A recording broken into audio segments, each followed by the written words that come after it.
Oke, baik kita bacakan dulu untuk narasumber atau praktisi kita hari ini adalah Sofyan Adi Cahyono SP, Sun mungkin MP gitu ya Mas. Kalau Iya, kuliahnya amin. sudah selesai bisa diupdate.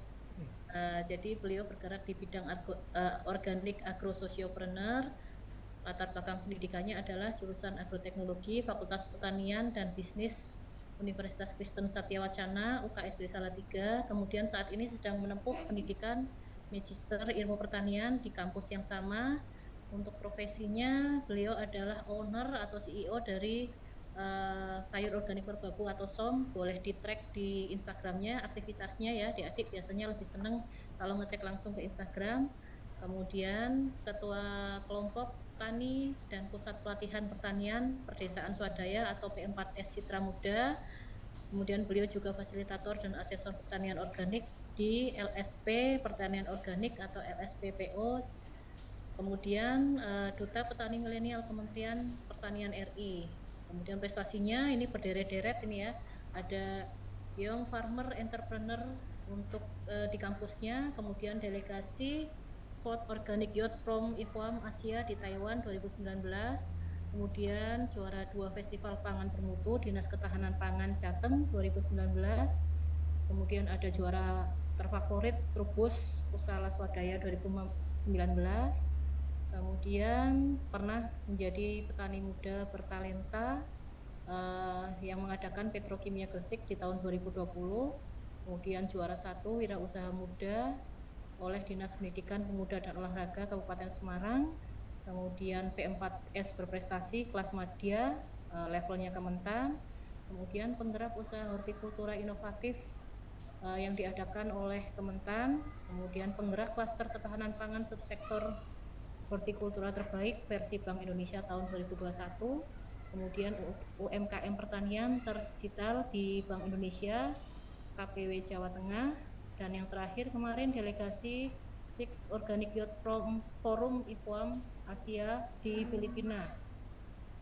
Untuk data diri, Mas Sofyan ini lahir di Semarang 20 Juli 1995, masih muda ya, belum 30 tahun nih. Kemudian alamat Dusun Sidomukti, RT 5 RW 5, Desa Kopeng, Kecamatan Getasan, Kabupaten Semarang, Jawa Tengah. Nanti yang ingin main-main, ada beberapa mahasiswa kita yang sepertinya tahun lalu magang di sana, Ya. PKL di sana. Emailnya bisa dihubungi di sofiansomfarm@gmail.com, nomor HP-nya ada, tertera, kemudian IG-nya Sofyan ADC atau di Sayur Organik Merbabu. Demikianlah biografi atau CV dari narasumber kita hari ini. Harapannya dengan segudang pengalaman dan prestasinya nanti akan mampu memberikan ilmu, insight, dan motivasi buat adik-adik yang ingin belajar mengenai pertanian organik. Gitu, nggih. Oke, adik-adik, untuk menyingkat waktu, marilah kita buka agenda hari ini dengan bacaan basmalah bersama. Bismillahirrahmanirrahim. Berikutnya barangkali akan kita ini ya langsung mendengarkan materi dari Mas Sofyan, dan nanti secara bergantian kami ada Bu Ida, Pak Sabto, Pak Ahmad Fauzi bergantian untuk memandu agenda diskusi begitu. Karena sepertinya akan sangat menarik, akan ada banyak hal yang bisa kita pelajari bersama-sama. Baiklah, waktu dan layar kami persilahkan kepada Mas Sofyan untuk memulai mengisi materi. Terima kasih. Ya, terima kasih. Assalamualaikum warahmatullahi wabarakatuh. Selamat pagi, salam sejahtera bagi kita semua. Yang pertama, saya mengucapkan terima kasih kepada Ibu Okti, kepada Ibu Ida, kepada Pak Sabto, Pak Fauzi, serta Prof. Lukas yang sudah memberikan kesempatan saya untuk bisa berbagi pengalaman dengan rekan-rekan seperjuangan, rekan-rekan mahasiswa pertanian di Universitas Jenderal Sudirman. Nah, teman-teman, pada kesempatan kali ini kita akan membahas, mengupas secara lengkap, secara detail, tidak ada yang ditutup-tutupi tentang pertanian organik. Jadi biasanya saya hanya mengisi materi pertanian organik ini mungkin efektifnya 30 menit. Tapi di kesempatan MBKM ini kita akan belajar beberapa kali tatap muka, sehingga memang akan sangat mendetail sekali, yang diharapkan teman-teman nanti sebagai lulusan dari Fakultas Pertanian bisa memilih salah satu potensi pertanian yang sangat berpeluang ke depannya, yaitu pertanian organik. Nah, tadi sedikit sudah disampaikan mengenai biografi saya, teman-teman semua. Jadi saya seorang anak petani dan juga alhamdulillah bisa menempuh pendidikan di perguruan tinggi sehingga bisa mendapatkan gelar sarjana pertanian, dan saya tidak malu, saya bangga menjadi petani. Jadi kami harap teman-teman semua mungkin kalau lihat di Reels, lihat di TikTok itu kadang ada ada sebuah quotes itu, banyak petani yang melahirkan seorang sarjana tapi banyak sarjana yang tidak mau bertani. Nah, saya pengecualiannya itu. Jadi kita termasuk orang-orang yang langka, dan mungkin perlu dilestarikan dan perlu dikembangkan minat bertani kepada teman-teman semuanya. Nah, teman-teman, untuk itu izin saya memulai sharing berkaitan tentang pertanian organik, dan saya share screen materinya.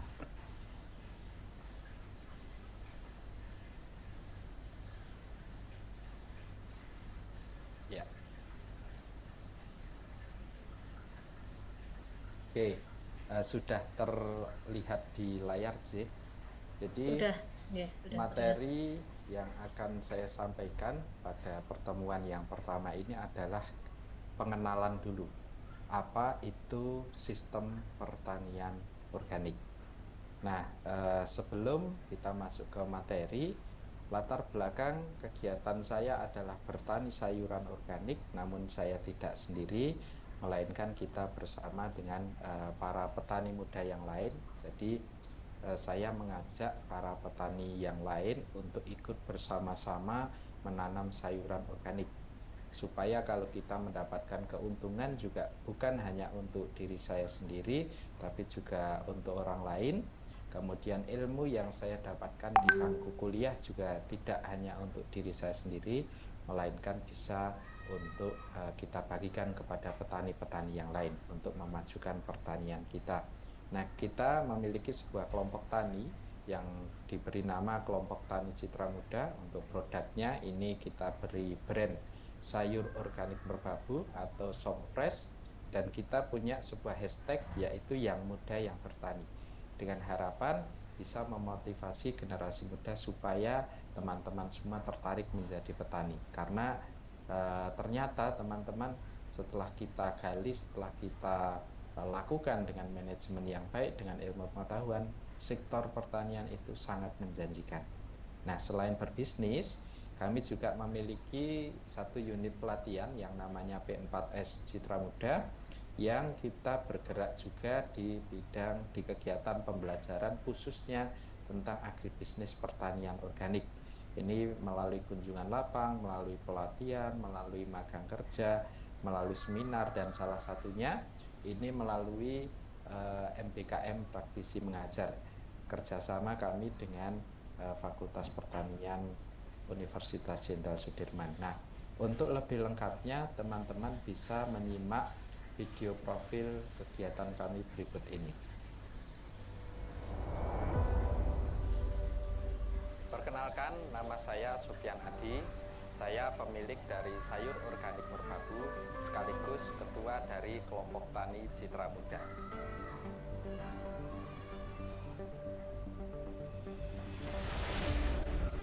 Lokasi usaha kami berada di Dusun Sidomukti, Desa Kopeng, Kecamatan Getasan, Kabupaten Semarang.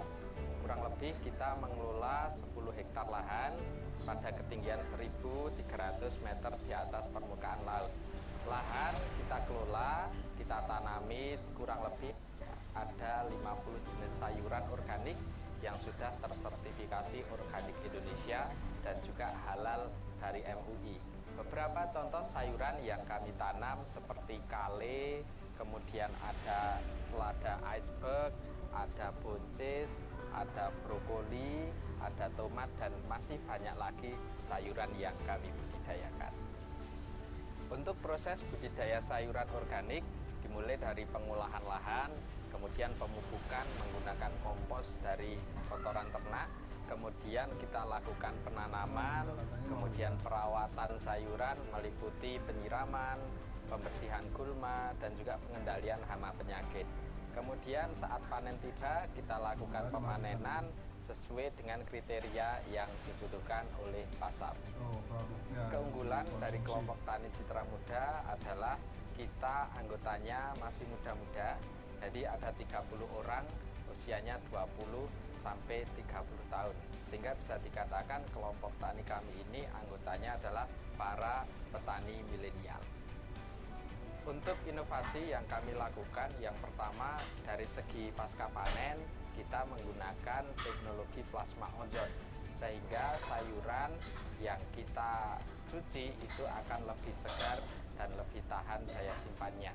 Kemudian dari aspek penjualan, itu kita memanfaatkan media sosial untuk memasarkan sayuran secara. Sarana penunjang untuk budidaya sayuran di tempat kami adalah lahan kurang lebih ada 10 hektar, ada beberapa lahan yang sudah dilengkapi dengan greenhouse, baik greenhouse tradisional yang bahannya dari bambu maupun greenhouse modern dari baja ringan. Kemudian dari segi pasca panen ada beberapa fasilitas penunjang, yaitu gedung sebagai tempat untuk pasca panen, kemudian ada generator ozon, ada cool storage, dan ada kendaraan roda 3 serta pick up yang kita gunakan untuk mendistribusikan sayuran. Untuk sistem pemasaran di tempat kami itu pesan panen antar. Jadi kalau konsumen ingin membeli produk kami, mereka tinggal memesan melalui Instagram, kemudian memilih agen-agen shop terdekat dari tempat tinggal mereka, kemudian kita panenkan sayuran yang dipesan, kemudian kita antarkan langsung ke konsumen, sehingga akan tetap terjaga kesegarannya. Untuk pupuk, kita menggunakan pupuk organik yang berasal dari fermentasi kotoran ayam ataupun kotoran sapi. Kita proses sendiri supaya bisa menjadi pupuk organik yang bisa digunakan untuk pemupukan.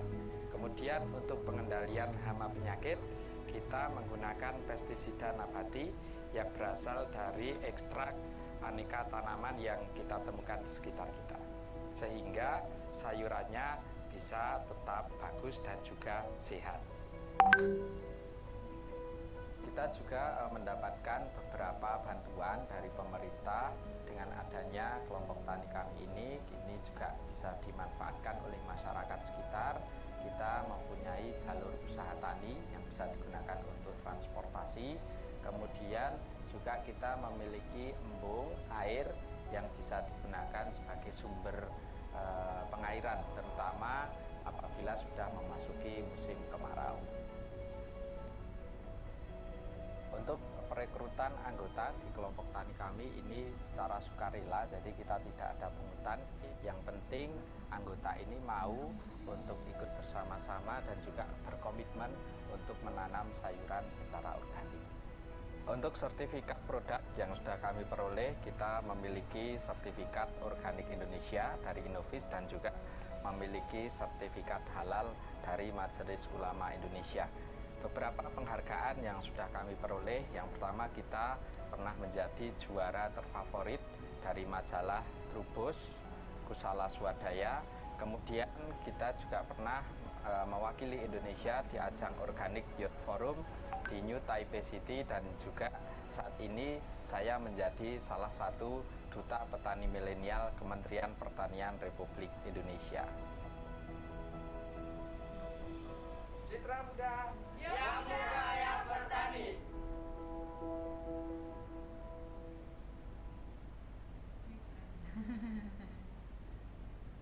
Nah, itu dia teman-teman sedikit aktivitas sehari-hari kami dalam mengelola produk organik. Nah, teman-teman yang penasaran dengan produk kami, itu bisa kalau di Purwokerto mengunjungi produk kami. Ini ada di Rita Supermall dan juga ada di Rita Pasaraya. Nah, kita ada display di sana dan juga bisa melihat jenis-jenis sayuran yang kita budidayakan. Nah, untuk legalitas usaha di tempat kami ini kita ada 3 unit usaha. Yang pertama adalah pelatihan dan pemagangan agribisnis sayuran organik. Kemudian ada kelompok tani yang fokusnya adalah melakukan budidaya sayuran organik. Dan yang ketiga adalah sayur organik berbabu, yaitu UMKM yang bergerak di bidang budidaya dan juga pemasaran sayuran organik. Di dalam kelompok tani kita ada kurang lebih 30 anggota, kemudian di sayur organik merbabu ini kita memiliki kurang lebih 15 karyawan. Nah, kemudian fokus kegiatan kami sebagai seorang organik agrososiopreneur atau wirausaha sosial itu kita tentu ada 2 kegiatan utama. Yang pertama adalah dari segi bisnisnya, dari segi ekonomi kita membangun usaha yang real, melakukan kemitraan bisnis atau jejaring pasar, kemudian menerapkan bisnis plan yang tujuannya adalah kita mendapatkan profit, kita mendapatkan keuntungan. Kemudian di sisi yang lain juga kita bergerak di bidang sosial, di mana kita ingin membangun minat bertani khususnya kepada generasi muda melalui kemitraan pendidikan. Nah, salah satunya adalah kegiatan praktisi mengajar pada pagi hari ini dengan menerapkan edukasi dan biaya-biaya ini juga kita dapatkan salah satunya dari usaha yang kita lakukan. Nah, kemudian kenapa saya memilih untuk menjadi petani? Karena saya yang pertama ingin bisa membantu petani yang lain memiliki nilai tawar sehingga pendapatan mereka bisa meningkat. Karena apa? Realita yang terjadi di petani kita tidak bisa memiliki nilai tawar saat membeli saprotan, misalkan benih, pupuk, dan juga pestisida, apalagi yang kimia, itu harganya sudah mahal, tapi harganya tetap ikut yang menjual dan petaninya tidak bisa menawar. Jadi modalnya sangat banyak sekali, terutama untuk hortikultura sayuran. Kemudian di sisi yang lain terjadi hal yang berkebalikan. Pada saat panen, petani yang memiliki barang itu tidak bisa menghargai barangnya, melainkan harganya mengikuti yang membeli dan harganya ditawar. Kadang ditawar sampai di bawah biaya produksi atau dibeli dengan harga rugi. Ditambah lagi dengan panjangnya rantai pasok produk pertanian yang tidak berpihak ke petani. Itu alasan pertama kenapa saya memilih untuk bertani. Kemudian yang kedua adalah supaya bisa membantu mengatasi permasalahan-permasalahan pertanian yang ada. Yang tadi secara ekonomi petani kita tidak memiliki nilai tawar, terbatas untuk akses penjualan yang menguntungkan. Kemudian dari segi budidaya ini masih rendah kualitas dalam mengelola usaha tani secara efisien dan secara ramah lingkungan. Jadi terutama petani-petani senior kita, mereka sudah ibaratnya mendarah daging terhadap yang namanya input-input kimia. Kalau belum pakai pupuk kimia, belum mupuk. Nah, ini beberapa alasan kenapa saya memilih untuk menjadi petani. Dari segi permodalan, kita harapkan petani bisa mengakses permodalan. Kemudian dari sisi teknologi, petani juga bisa mengaplikasikan informasi dan teknologi. Tidak harus teknologi yang canggih, namun kita harapkan teknologi yang tepat guna dan juga teknologi yang ramah lingkungan. Itu adalah latar belakang kenapa saya memilih untuk terjun menjadi seorang petani.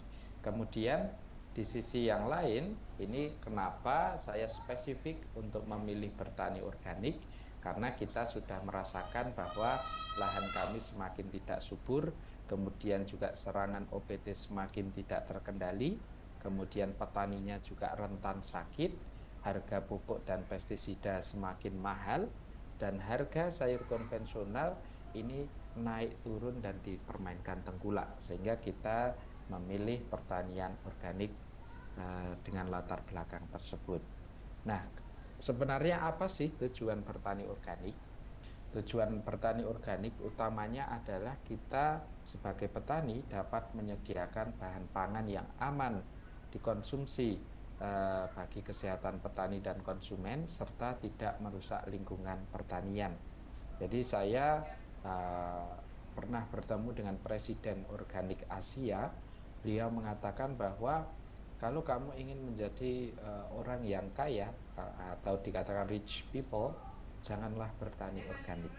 Tapi kalau kamu ingin menyelamatkan bumi, kamu ingin bermanfaat bagi alam, bermanfaat bagi orang lain, menjadilah petani organik, jadilah petani organik. Nah, nanti kemudian yang kita dapatkan profit, keuntungan, harga mahal dan lain sebagainya itu adalah bonus yang kita dapatkan dari menebar kebaikan dalam bertani organik. Itu adalah tujuan dalam kita bertani organik. Jadi bukan harga yang mahal sebagai tujuan utama kita. Kemudian siapa saja yang berperan dalam pertanian organik yang kami lakukan di sini?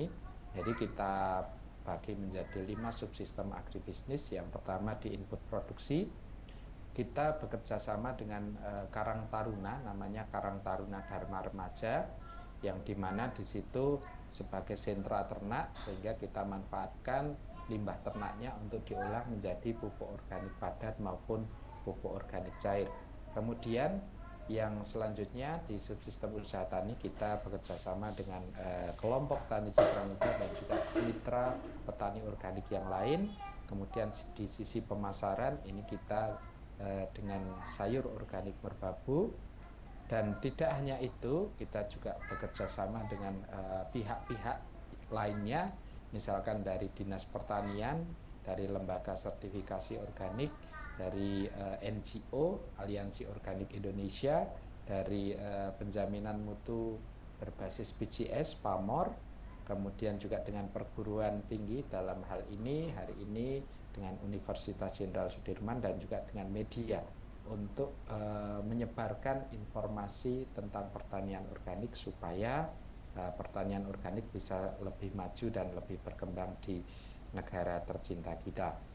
Nah, kemudian yang selanjutnya kita akan mulai masuk ke dalam materi yang saya ringkas menjadi 5W1H tentang pertanian organik. Nah, yang pertama, sebelumnya ini adalah distribusi dan pemasaran kami. Nah, mohon maaf terbalik slide-nya. Distribusi dan pemasaran kami saat ini kita ada di B2B, yaitu di business to business. Jadi kita masarkan untuk disuplai ke bisnis yang lain. Ada supplier sayur organik, perusahaan makanan bayi, supermarket, toko makanan sehat, Horeca, dan juga pernah ekspor, tapi saat ini belum mulai lagi, dan juga B2C ke langsung konsumen melalui media sosial, marketplace, dan juga WhatsApp. Nah, kemudian kita masuk ke 5W1H tentang pertanian organik. Yang pertama adalah what atau apa. Apa itu pertanian organik? Jadi banyak sekali sumber atau pengertian-pengertian dalam pertanian organik. Nah, ini saya ambil salah satunya dari sebuah jurnal yang mengatakan bahwa pertanian organik adalah sistem pertanian yang mendorong kesehatan tanah dan tanaman. Jadi itu clue-nya. Jadi mendorong kesehatan tanah dan tanaman melalui berbagai praktik, yaitu yang pertama menggunakan bahan-bahan yang alami dan juga mendaur ulang unsur hara dari bahan organik. Kemudian yang kedua, tidak menggunakan pupuk, pestisida maupun zat PT kimia sintetis. Kemudian yang ketiga adalah tidak menggunakan produk hasil rekayasa genetik atau GMO. Itu adalah pengertian dari pertanian organik. Kemudian untuk produk organik itu apa? Yaitu produk yang dihasilkan dari pertanian organik.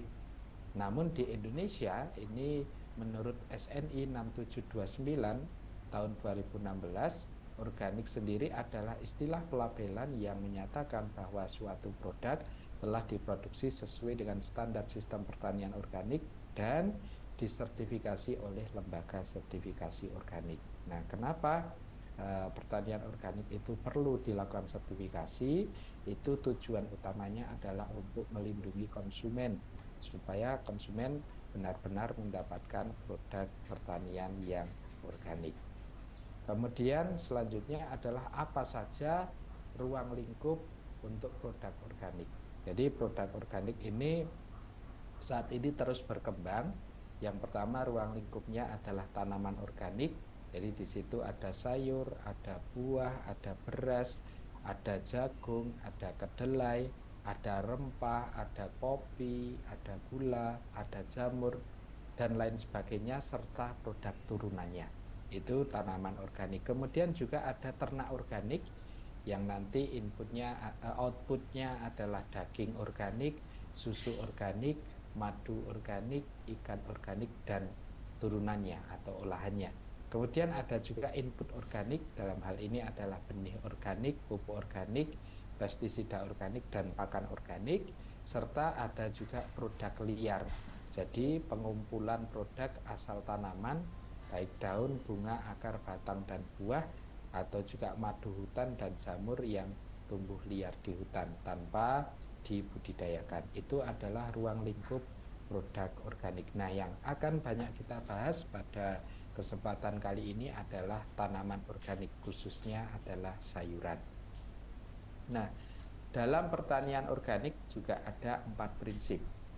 Nah, yaitu adalah prinsip kesehatan, kemudian prinsip lingkungan, prinsip keadilan, dan juga prinsip perlindungan. Jadi sebagai petani maupun pelaku usaha di bidang organik, kita harus menerapkan 4 prinsip pertanian organik ini dalam usaha organik yang kita lakukan.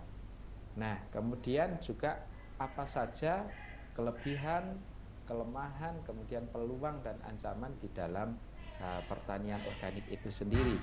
Nah, yang pertama adalah keunggulannya.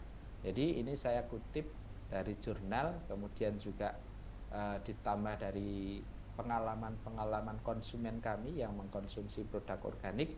Yang pertama, produk organik ini mengandung lebih sedikit nitrat, nitrit, dan juga residu pestisida daripada tanaman konvensional. Kemudian yang kedua, tanaman organik ini mengandung lebih banyak kandungan vitamin, kemudian mengandung lebih banyak zat besi, dan memiliki rasa serta aroma yang lebih baik dibanding tanaman konvensional, serta memiliki daya simpan yang lebih lama dan penyusutan bobot yang lebih rendah dibanding tanaman konvensional. Ini beberapa alasan kenapa konsumen memilih produk organik. Kemudian di sisi budidayanya, ini dari segi ekologi, pertanian organik juga bisa menjaga kesuburan dan kesehatan tanah, menjaga kualitas air, mengurangi gas emisi, serta menjaga kelestarian lingkungan. Kemudian dari segi sosialnya, dalam penerapan pertanian organik ini nantinya petani bisa mandiri pupuk, petani bisa mandiri pestisida, petani bisa mandiri benih, petani bisa menghargai lingkungan pertanian, dan juga menerapkan kearifan-kearifan lokal yang ada. Karena kearifan lokal nenek moyang kita itu prakteknya memang lebih banyak condong ke pertanian organik. Kemudian dari segi ekonomi, ini biaya produksinya lebih rendah, tapi harganya bisa lebih baik dan stabil, dan pasarnya masih luas. Itu adalah beberapa keuntungan dalam bertani organik. Kemudian juga ada kelemahannya. Jadi suatu sistem pertanian itu tidak hanya ada keunggulannya, tapi juga ada kekurangannya yang bisa kita lakukan sebagai evaluasi. Yang pertama adalah membutuhkan pupuk organik lebih, jadi banyak membutuhkan pupuk organik lebih banyak, tapi di awal. Kemudian biaya sertifikasi organik yang relatif lebih mahal. Kemudian produksinya ini tergantung dengan cuaca atau musim. Apabila kita lakukan di lahan terbuka, jadi persentasenya kurang lebih 70-80%. Kemudian membutuhkan perawatan yang ekstra, sehingga membutuhkan tenaga kerja lebih banyak. Ini juga bisa menjadi sebuah peluang untuk menciptakan lapangan pekerjaan. Kemudian produk sayuran organik sendiri ini bersifat perishable atau tidak tahan simpan. Jadi membutuhkan penanganan yang khusus atau harus segera dikonsumsi. Dan juga segmen pasarnya itu khusus, menengah ke atas, atau kita menyebutnya niche market, pasar ceruk, pasar khusus. Tidak semua kalangan masyarakat mau mengkonsumsi produk organik. Kemudian yang ketiga adalah apa peluangnya untuk produk organik. Nah, saat ini ternyata setelah pandemi itu permintaan untuk produk organik semakin meningkat karena gaya hidup masyarakat kita semakin meningkat dengan adanya tren hidup sehat atau back to nature. Ini mengharuskan sebuah produk pertanian itu tidak hanya dari segi kuantitinya banyak, tapi juga dari segi kualitasnya itu harus beratribut satu, aman dikonsumsi atau food safety attribute. Kemudian yang kedua, mengandung nutrisi yang tinggi atau nutritional attribute. Kemudian yang ketiga, ini bersifat ramah lingkungan atau eco labeling attribute. Nah, kalau teman-teman bisa memproduksi produk-produk yang memiliki tiga atribut ini, tentu nilai jualnya akan lebih baik dibanding produk-produk yang konvensional. Kemudian peluangnya adalah banyak sekali yang bisa kita gali. Misalkan tadi ruang lingkup input produksi kita bisa menghasilkan pupuk organik, membuat pestisida organik, menghasilkan benih organik. Kemudian juga bisa menanam berbagai jenis tanaman organik, baik tanaman pangan, hortikultura maupun perkebunan. Bisa juga beternak organik, misalkan sapi, ayam, kambing, dan lain sebagainya. Bisa juga menghasilkan ikan organik, mengolah, membuat produk olahan organik, dan bahkan tidak hanya produk saja, melainkan juga jasa, yaitu pelatihan organik, kemudian agrowisata organik maupun sertifikasi organik dan lain sebagainya. Jadi teman-teman bisa memilih potensi pertanian organik sesuai dengan sumber daya alam yang ada atau sesuai dengan sumber daya yang ada, yang sesuai dengan tempat teman-teman masing-masing. Kemudian yang selanjutnya adalah ancamannya. Jadi produk organik ini biasanya yang pertama dari produk sayuran yang konvensional yang lebih murah di tingkat konsumen dan kadang lebih tinggi di tingkat petani. Karena harganya naik turun, itu kadang harga di tingkat petani lebih tinggi. Jadi kalau petani yang tidak komitmen itu akan menjual di pasar konvensional walaupun produknya organik. Kemudian kalau harganya lebih murah, ini biasanya konsumen akan memilih untuk membeli produk konvensional.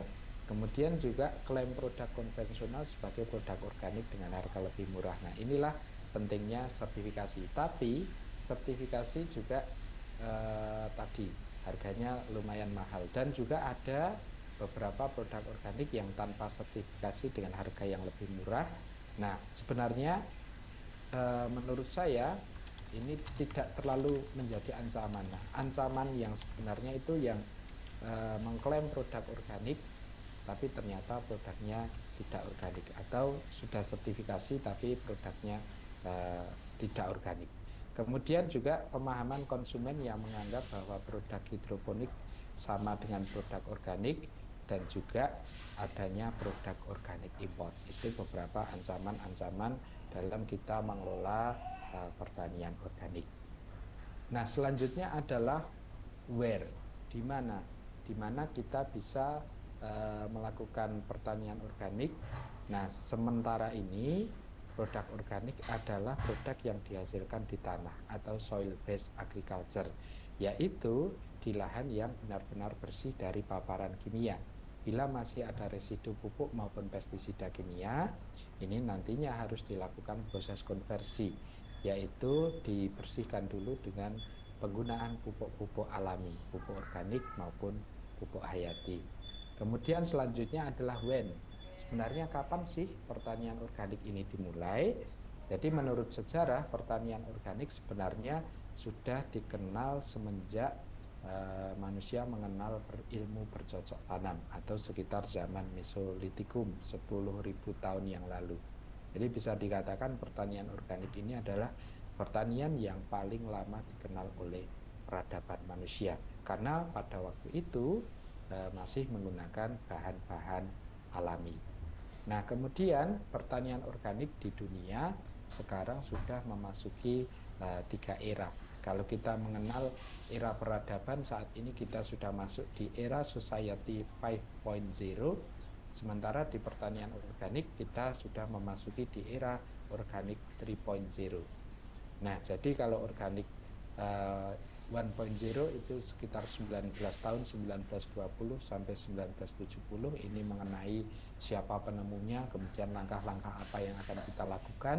Kemudian organik 2.0 itu munculnya sertifikasi produk organik. Kemudian di organik 3.0 ini mengedepankan kepada perluasan pasar dan juga perluasan produk organik supaya lebih banyak para petani atau para pelaku lainnya yang memilih untuk bertani secara organik.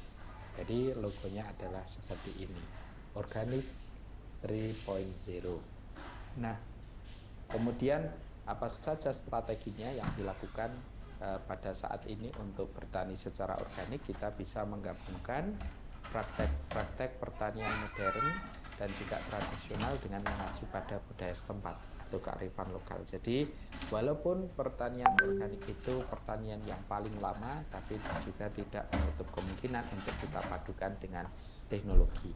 Kemudian juga melakukan teknik budidaya sampai pemasaran sehingga didapatkan cara yang terbaik dan ramah lingkungan, menjamin mutu produk organik secara transparan berbasis kepercayaan sehingga tidak harus melalui pihak ketiga, membangun aliansi dengan banyak gerakan dan organisasi untuk pendekatan supaya saling melengkapi, kemudian juga melakukan pemberdayaan yang holistik mulai dari petani sampai dengan konsumen dan menetapkan harga yang benar untuk produk organik supaya petaninya untung, konsumennya juga tidak keberatan untuk mengkonsumsi produk organik. Itulah strategi organik 3.0. Nah, kemudian siapa sebenarnya pencetus pertanian organik itu? Pertanian organik ini adalah yang mencetuskan namanya Sir Albert Howard. Beliau adalah seorang peneliti, seorang ahli botani yang bersama istrinya tahun 1940 ini mengembangkan metode pertanian tradisional dan alami yang ditulis dalam sebuah jurnal atau sebuah buku yang berjudul An Agriculture Testament. Nah, di situ muncullah istilah pertanian organik sehingga beliau dikenal sebagai bapak pertanian organik dunia.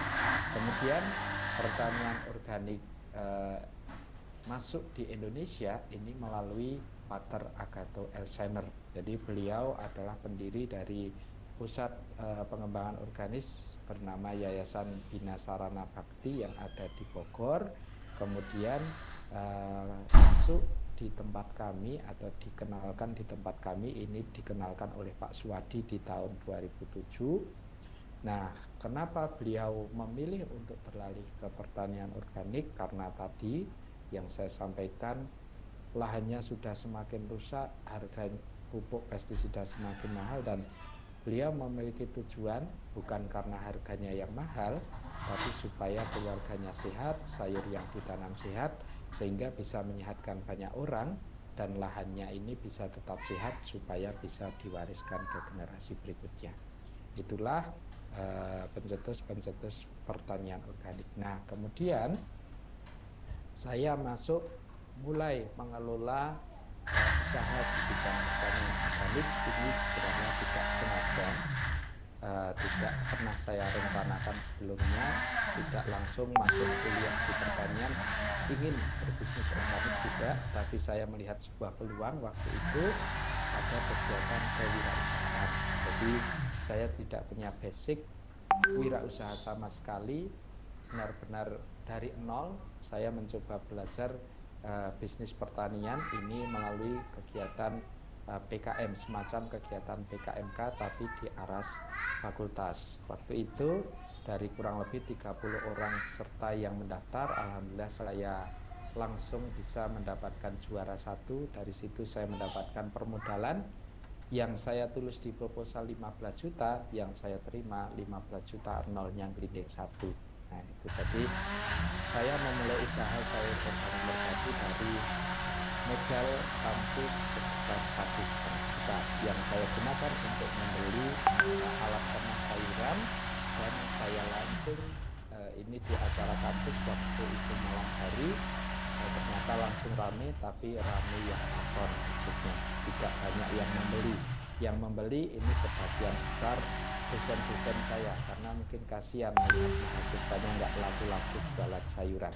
Kemudian juga keesokan harinya ini saya coba jualan di depan rumah.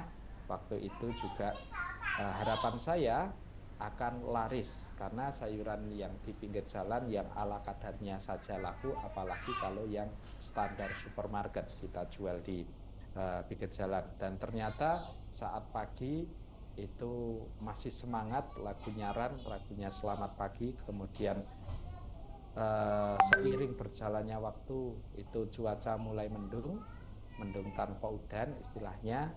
Kemudian ternyata hujan beneran, dan karena tidak ada yang membeli, jadi memang rame yang lewat maksudnya, sehingga saya memutuskan untuk tidur saking capeknya. Malam sudah begadang jualan sayur nggak laku, pagi coba jualan sayur juga nggak laku, akhirnya saya tidur. Kemudian dibangunkan oleh ibu waktu maghrib, itu dikabari ternyata sayurnya laku. Nah, itu saya langsung senang, langsung 100%. Dan laku berapa? Saya tanya ke ibu, laku 30.000 saja. Nah, itu awal mula saya memulai usaha. Nah, karena tidak laku, teman-teman, saya tidak menyerah. Saya coba hal yang lain, yaitu dengan cara menjemput bola, yaitu mengantarkan langsung ke konsumen. Jadi saya melihat peluang bahwa waktu itu sayuran organik hanya ada di supermarket dengan harga yang mahal, jadi konsumen harus datang ke supermarket. Sekarang saya yang mendatangi konsumen untuk mengantarkan produk organik sambil kuliah. Jadi kalau masuk klasifikasi waktu itu saya masuk klasifikasi mahasiswa kupu-kupu dan kuda-kuda. Nah, itu kupu-kupu itu adalah kuliah pulang, karena aktivitas saya kuliah, kemudian pulang membantu orang tua, menyiapkan sayuran, dan juga kuda-kuda, kuliah dagang sayuran organik untuk menambah biaya kuliah saya. Itu awal mula mencoba berbisnis di bidang pertanian, khususnya di sayuran organik. Nah, di kegiatan ini saya sambil mencoba mempromosikan produk melalui media sosial yang ada. Nah, dari cara ini ternyata bisa berkembang, perlahan bisa berkembang. 1 tahun kemudian, karena permintaan semakin banyak dan lahan kami terbatas, sehingga kami mengajak para petani muda yang lain untuk menanam sayuran organik, dan terbentuklah yang namanya kelompok tani Citra Muda. Kemudian juga kita mengembangkan bisnis, dan aspek yang penting yaitu aspek legalitas, di mana dari proposal kegiatan kampus ini berkembang menjadi sebuah perusahaan perorangan yang waktu itu kantornya adalah di ruang tamu dan tempatnya adalah di ruang tengah, di ruang keluarga ini. Jadi waktu itu kalau ditanya, perusahaan SOM kantornya di mana? Di ruang tamu. Jadi kita mendirikan perusahaan tidak harus punya fasilitas-fasilitas yang lengkap, asalkan syarat terpenuhi kita bisa mendirikan sebuah perusahaan. Nah, kemudian kita bekerja sama dengan dinas. Waktu itu ada pencanangan 1000 desa organik, sehingga kita bisa mendapatkan bimbingan, pelatihan, dan juga sampai ke tahap sertifikasi produk organik. Kemudian dari situ sambil kuliah, alhamdulillah di S1 saya ini saya bisa lulus dengan nilai yang cum laude, dan juga alhamdulillah bisa menjadi lulusan terbaik saat wisuda. Jadi berwirausaha pada saat kuliah ini tidak menjadi alasan untuk kita tidak berprestasi dalam bangku kuliah kita. Kemudian kita juga di tahun yang sama di tahun 2019 ini bisa mendapatkan sertifikasi organik gratis dari pemerintah, kemudian bisa jalan-jalan ke luar negeri, itu di New Taipei, bertemu dengan para petani organik yang hebat.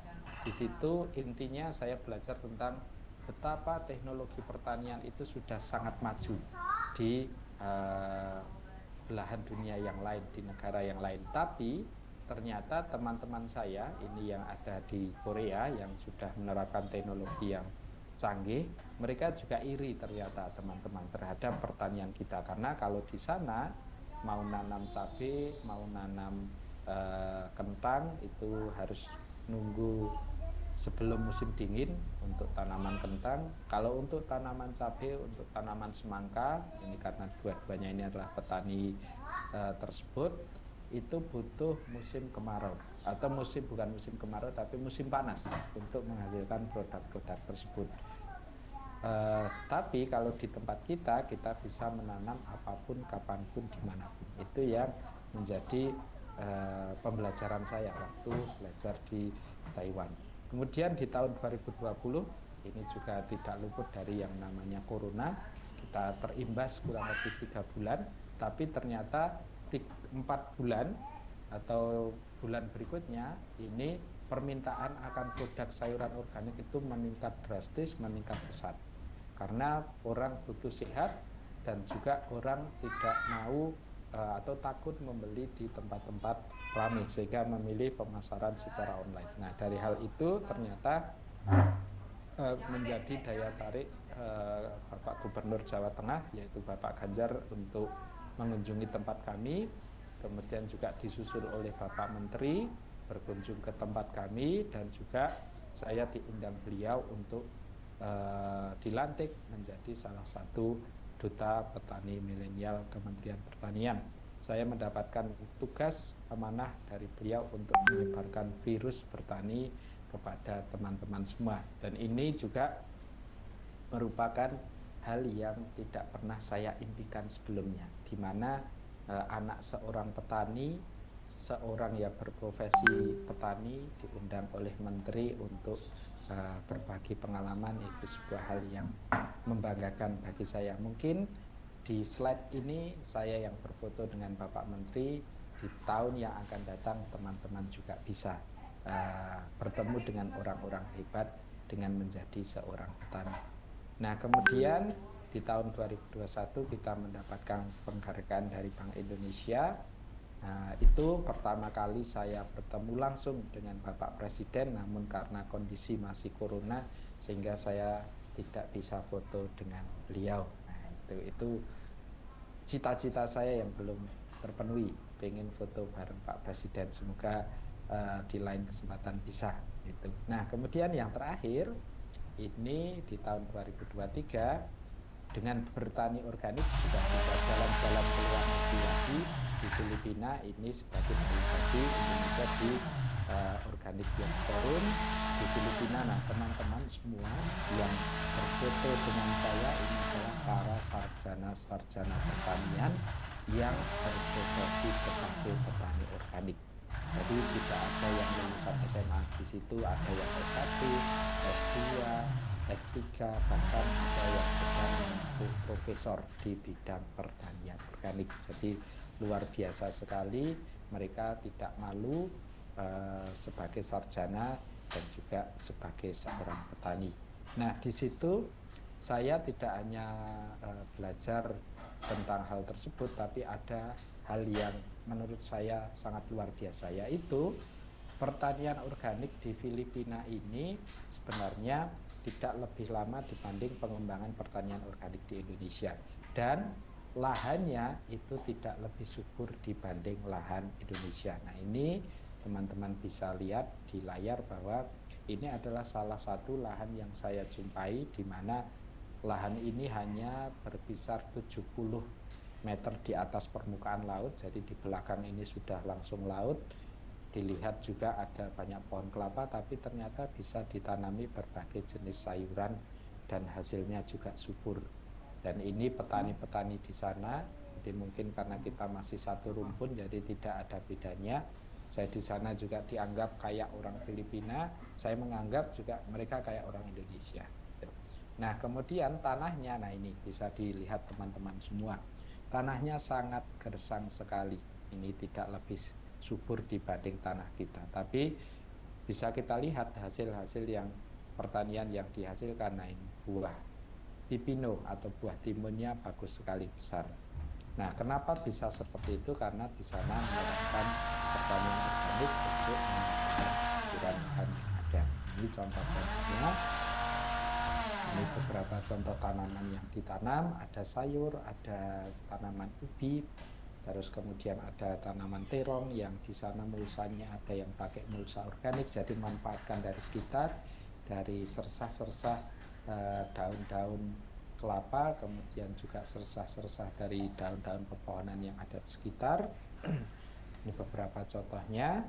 Dan mereka melakukan teknologi sederhana. Jadi di dalam ini adalah tanaman selada, yang dimana selada itu cocoknya ditanam di dataran tinggi 800 mdpl ke atas, tapi dicoba ditanam di bawah, ternyata hasilnya bagus dengan modifikasi lingkungan, yaitu menanam di dalam greenhouse, dan greenhouse-nya ini dikasih screen hitam supaya mengurangi intensitas cahaya yang masuk untuk tanaman, sehingga bisa menghasilkan selada di dataran rendah. Kemudian ini juga pupuk-pupuk yang dipakai di sana sebenarnya sama dengan apa yang kita pakai di sini, yaitu dari kotoran ternak yang dicampur dengan sisa-sisa tanaman. Kemudian pestisida organiknya juga ada yang nabati, dari ekstrak mimba, dari ekstrak rumput laut, dari mikroorganisme lokal atau mol, dan lain sebagainya.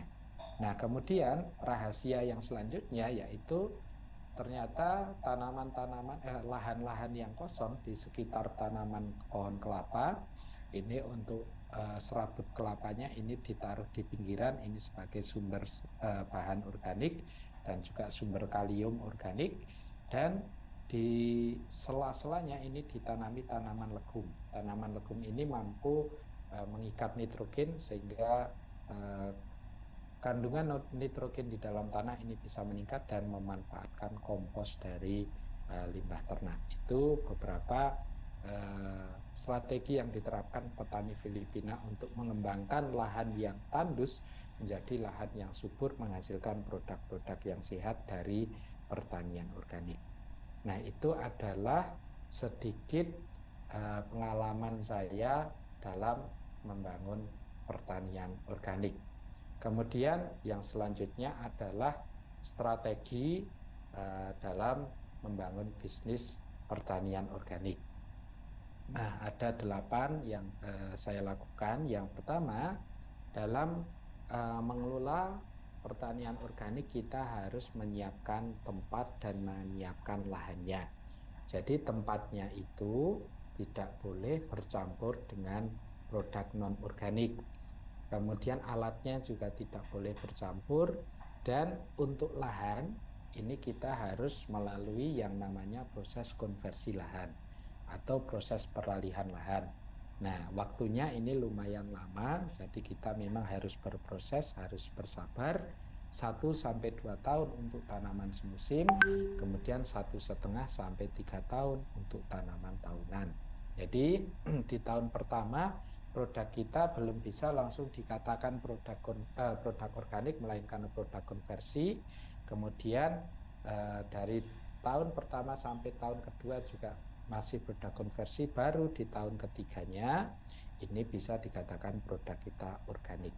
Nah, selama proses konversi ini bukan berarti lahannya dibiarkan, tapi bisa ditanami sayuran asalkan tidak menggunakan pupuk dan pestisida kimia sintetis.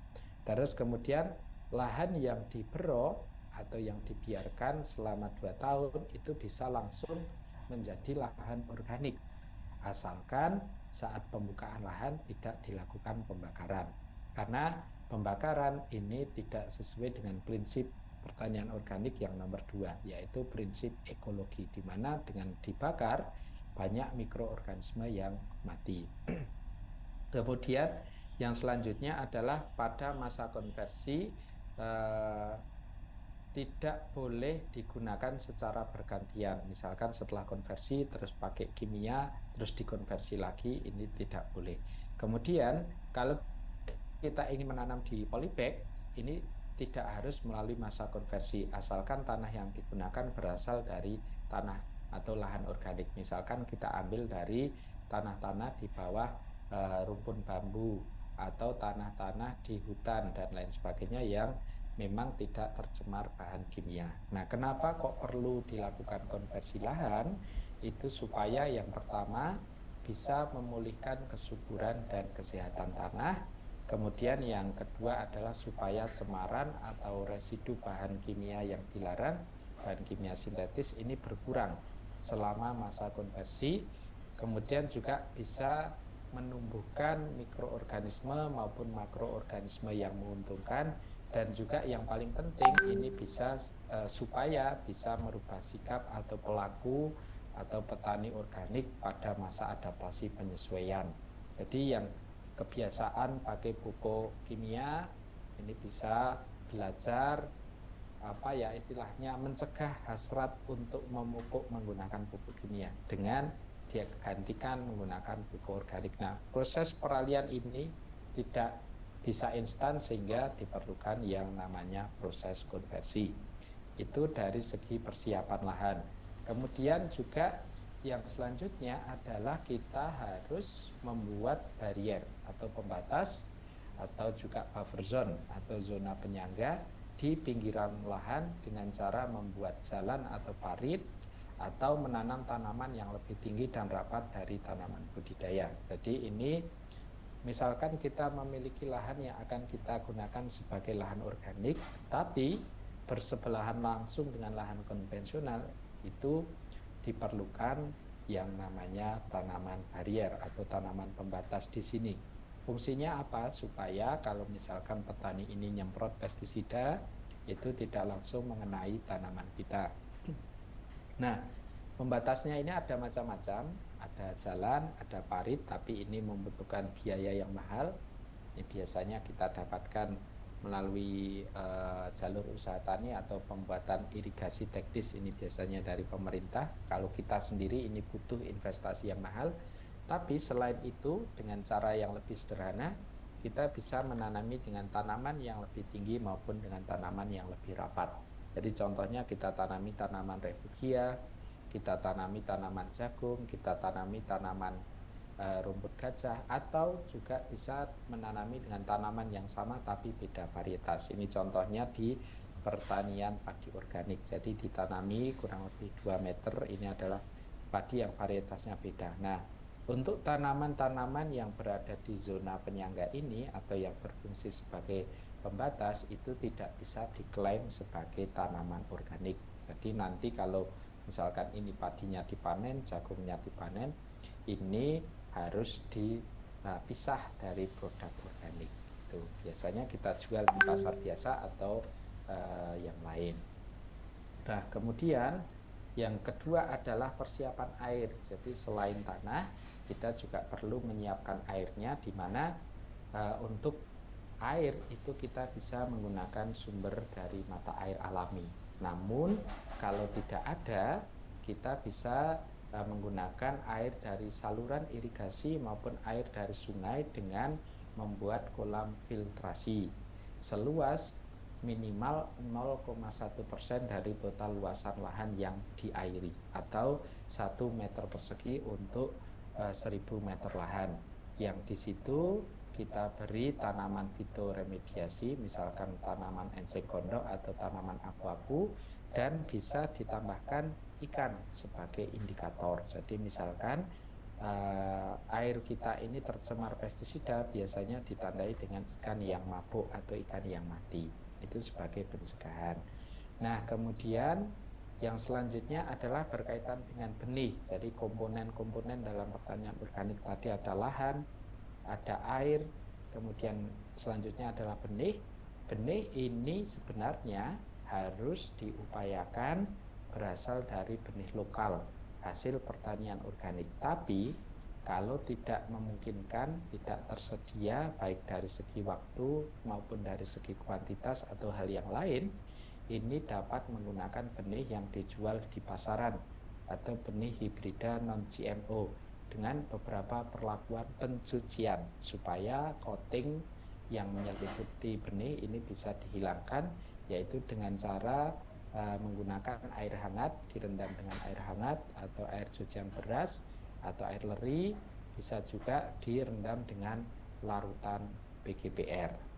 Nah, kemudian ini ada beberapa jenis-jenis sayuran yang bisa kita pilih. Jadi pemilihan sayuran selain benih yang lokal juga dipilih varietas-varietas yang sesuai dengan lingkungan budidaya kita, sehingga kita tidak perlu membutuhkan perlakuan yang lebih susah atau membutuhkan perlakuan yang justru menambah biaya. Jadi misalkan kita ingin tanam brokoli tapi di dataran rendah itu bisa, tapi kita harus membangun greenhouse berpendingin. Itu kan membutuhkan modal yang lebih banyak, sehingga kita menyesuaikan dengan tanaman-tanaman yang sesuai dengan lingkungan kita.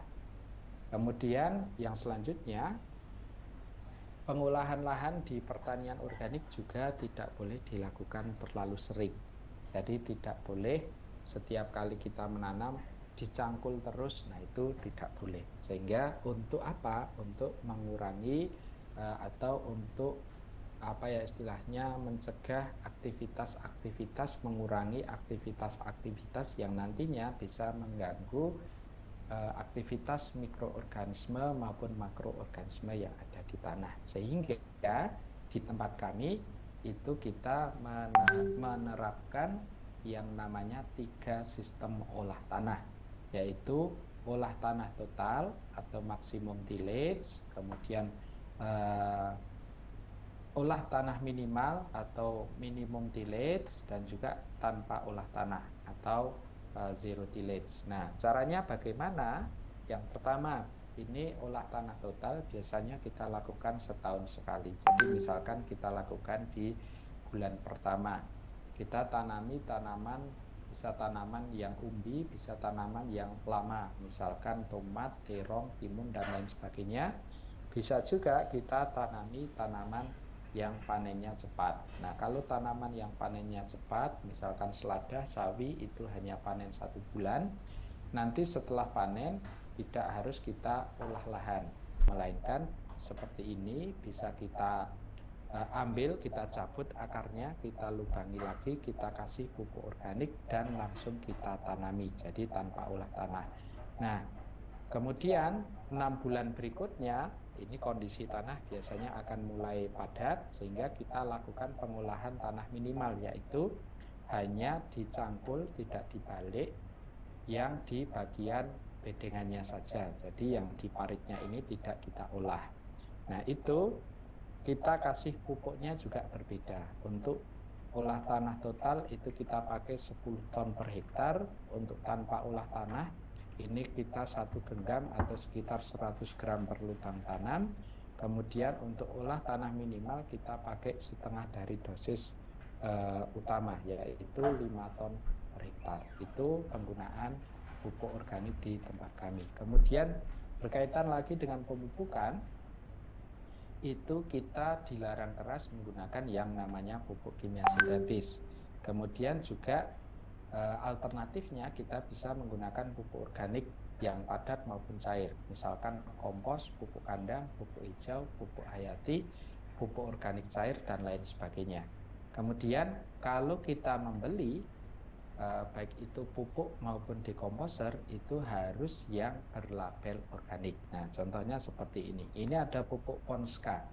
Kita mengetahui bahwa pupuk Ponska itu pupuk kimia, tapi ternyata sekarang karena tuntutan tadi yang ramah lingkungan dari petrokimia, ini ada yang membuat pupuk namanya Ponska Alam. Di situ sini ada logonya. Jadi kalau kita membeli produk-produk baik itu pupuk maupun pestisida yang organik, ini harus yang sama-sama berlabel organik.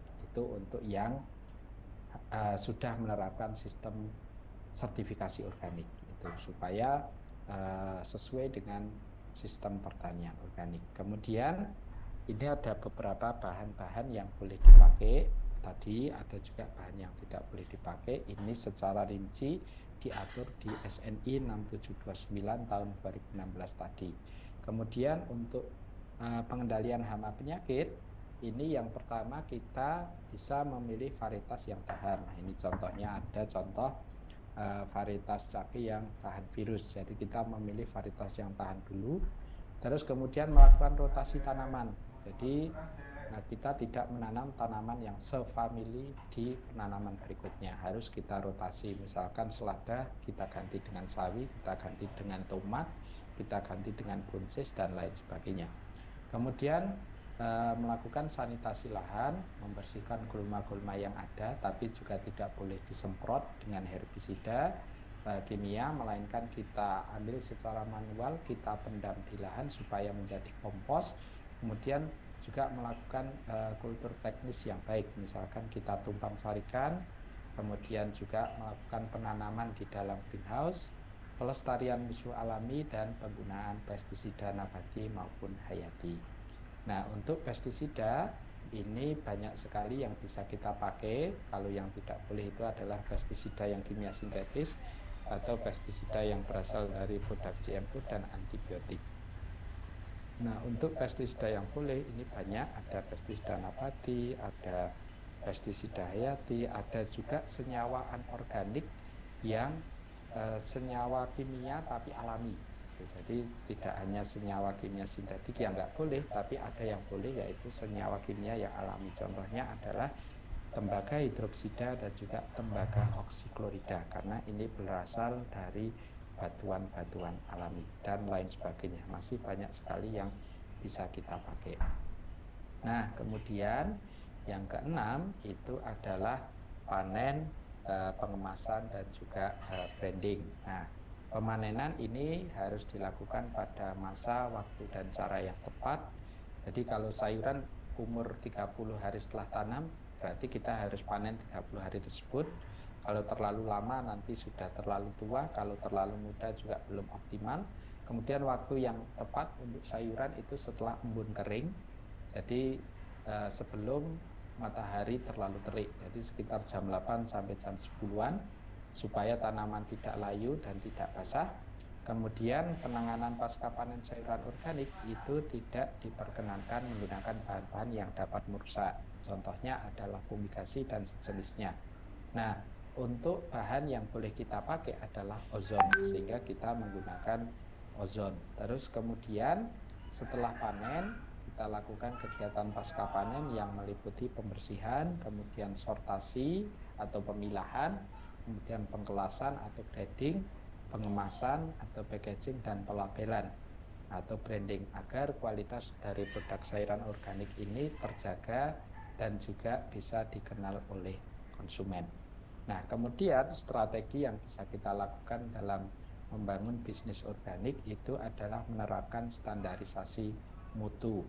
Jadi kalau kita ingin usaha pertanian organik kita berkembang, ingin bisa masuk supermarket, ingin bisa ekspor misalkan, atau ingin bisa masuk hotel-hotel yang berbintang yang memang mengkhususkan produk organik, kita harus melakukan proses sertifikasi organik, sehingga sertifikasi di dalam organik itu bersifat mandatori, jadi sebuah keharusan bagi pelaku bisnis. Nah, kemudian dalam sertifikasi organik ini ada 3 hal, ada 3 yang diakui oleh IFOAM. Yang pertama adalah self declare.